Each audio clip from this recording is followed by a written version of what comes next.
Railway station વિસ્તારને traffic મુક્ત બનાવવા કોર્પોરેશનની કાર્યવાહી. કોમ્પ્લેક્સના દાદર ફૂટપાથ પર જેસીબી ફર્યું. ડેપ્યુટી કમિશનરે આપી પ્રતિક્રિયા. ટ્રાફિકને અવરોધરૂપ દબાણો કોર્પોરેશનના દબાણ વિભાગ દ્વારા દૂર કરાયા છે. અગાઉ કોર્પોરેશન દ્વારા નોટિસ અપાઈ હતી, જેને અનુલક્ષીને દુકાનદારોએ સ્વૈચ્છિક રીતે જેસીબી દ્વારા કામગીરી કરાઈ છે. હાલમાં નડિયાદમાં મુખ્ય માર્ગ ઉપર કાંસની કામગીરી ચાલતી હોય ત્યારે રેલવે સ્ટેશન વિસ્તારમાં વન વે હોવાને કારણે ટ્રાફિક સમસ્યા દિવસે ને દિવસે વધતી હોય છે. રેલવે સ્ટેશન પાસે આવેલ કોમ્પ્લેક્સના દાદર ફૂટપાથ, લોખંડની એંગલો અને વધારાની જગ્યા પર જેસીબી ફર્યું છે. રેલવે સ્ટેશન વિસ્તારમાં ટ્રાફિક સમસ્યાનો અંત આવશે.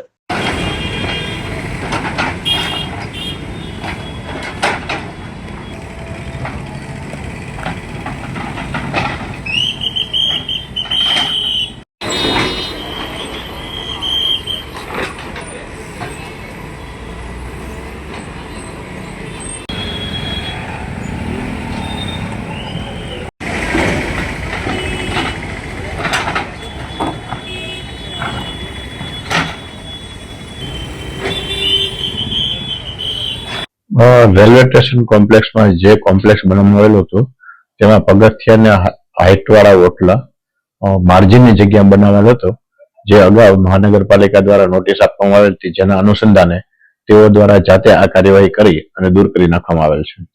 કેટલા ફૂટનું દબાણ હતું જે અત્યારે દૂર કરાયું? લગભગ 4 થી 5 પગથિયા જેટલું હતું, એટલે 5 થી 6 ફૂટ જેવું થાય.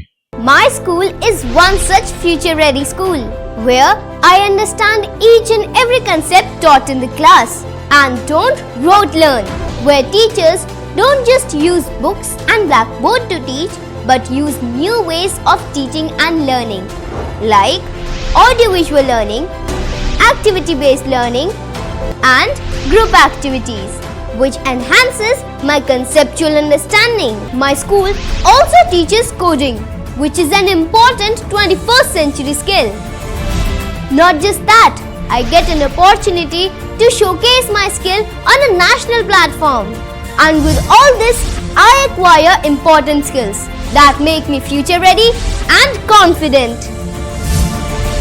Would you also like to know where is my future ready school? Visit now and see for yourself.